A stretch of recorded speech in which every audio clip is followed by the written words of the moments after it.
নমস্কার, রমা স্টাইল কিচেনে সবাইকে অনেক অনেক স্বাগত। আজ আমি বানাবো মশলা ছোলার একটা রেসিপি। তার জন্য এখানে দেশি ছোলাটা আমি রাতে ভিজিয়ে রেখেছিলাম। তো দেখো, ছোলাটাকে আমি ভালো করে ধুয়ে জল পরিষ্কার করে নিয়েছি। আর এদিকে আমি নিয়ে নিয়েছি একটা প্রেসার কুকার। তো প্রেসার কুকারের ভিতরে আমি ছোলাগুলোকে দিয়ে আমি একটা 4 থেকে 5টা সিটি আমি দিয়ে নেব।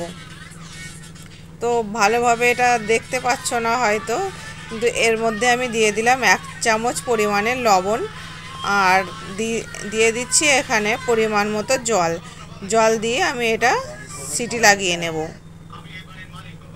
তো এই মশলা ছোলাটা আমরা ট্রেনে বাসে যখন সফর করি তখন কিন্তু এটা খেতে বেশ ভালো লাগে, বা আমরা তখন এটা বানিয়ে নিয়ে যাই। আর আমাদের বাড়িতে কিন্তু এটা রুটি দিয়েও খাওয়া হয়। এটা রুটি দিয়ে ভীষণ ভালো লাগে। দেখো, এখানে ছোলাটা আমি সিদ্ধ করে নিয়েছি আর এইরকম পরিমাণে এটা সিদ্ধ করা হয়েছে। আর মশলার ভেতরে আমি ওখানে রেখে দিলাম পেঁয়াজ, টমেটো আর কাঁচা লঙ্কা কোচানো আছে। এবারে আমি এদিকে কড়াতে বসিয়ে দিয়েছি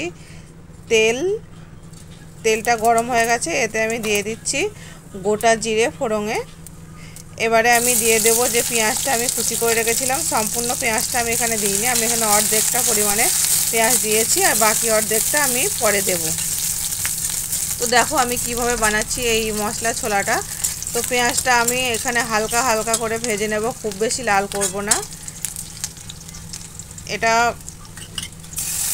এখানে আমি রেখেছি পেঁয়াজ অল্প পরিমাণে আর একটু আদা, 2-3 কোয়া মতো এখানে রসুন আছে, এটা একসঙ্গে বেটে রেখেছি। এটা আমি এই ভাজা পেঁয়াজটার উপরে এই মশলাটা আমি দিয়ে দিলাম। এটা দিয়ে ভালো করে আমি এখানে নাড়াচাড়া করে মশলাটাকে কষিয়ে নেব। তো আমি মশলাটা এখানে ভালোভাবে কষিয়ে নিচ্ছি।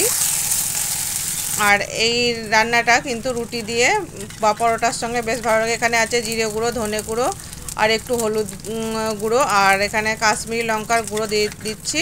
দিয়ে এটাকে আমি জল দিয়ে গুলে একটা পেস্ট মতো করে নিয়েছি। এবার এই মশলাটাকেও আমি এর সঙ্গে দিয়ে দিলাম, কারণ শুকনো মশলা দিলে এটা পুড়ে যেতে পারে। তার জন্য এটা জলের সঙ্গে গুলে দিলে এটা ভালোভাবে কষানো হয় আর মশলাটা পড়ে না। তো এগুলো আমার ভালোভাবে কষানো হয়ে গেল। আর এদিকে আমি যে ছোলাটা সিদ্ধ করে রেখেছি, ছোলাটাকে এবার আমি মশলার সঙ্গে দিয়ে দেব। মশলার সঙ্গে ভালো করে কষিয়ে নেব। টেনে যে কাঁচা ছোলা ভিজে যেটা পাওয়া যায় সেটাও কিন্তু বেশ ভালো লাগে, আর এই ছোলাটা তো অবশ্যই ভালো লাগে। এখানে আমি কাঁচা লঙ্কা চিড়ে রেখেছিলাম, চেরা কাঁচা লঙ্কাটা আর একটু গোলমরিচের গুঁড়ো আমি দিয়ে দিলাম। দুটো দিয়ে ভালো করে এখানে নাড়াচাড়া করে নেব। আর এখানে দিয়ে দিচ্ছি একটু আমচুর পাউডার, বা আমচুর পাউডার না থাকলে কেউ চাট মশলাও দিতে পারো। এখানে আমি দিয়ে দিলাম একটু গরম মশলার গুঁড়ো দিয়ে ও একটু কিছুক্ষণ ভালোভাবে এটা নাড়াচাড়া করে নেব। আর এখানে দিচ্ছি একটু কাসুরি মেথিটাকে আমি ভালো করে একটু ডলে নিয়েছি। মানে গরম মশলা আর বিট নুন এই দুটো আমি দিয়ে ভালো করে সমস্ত মশলাগুলো দিয়ে ভালো করে আমি নাড়াচাড়া করে নিচ্ছি। এবারে আমি যে অর্ধেকটা পেঁয়াজ আমি রেখে দিয়েছিলাম সেই পেঁয়াজ কুচিটা দিয়ে দিলাম, আর দিয়ে দিলাম টমেটো কুচিটা। এই দুটো দিয়ে এবার সমস্ত কিছু আমার কিন্তু এখানে দেওয়া হয়ে গেছে। এবার ভালো করে আমি এটা নাড়াচাড়া করে নেব। এই কাঁচা পেঁয়াজটা দিলে টেস্টটাও বেশ ভালো আসে। দেখো, এখানে কিন্তু আমার সমস্ত মশলা দেওয়া হয়ে গেছে।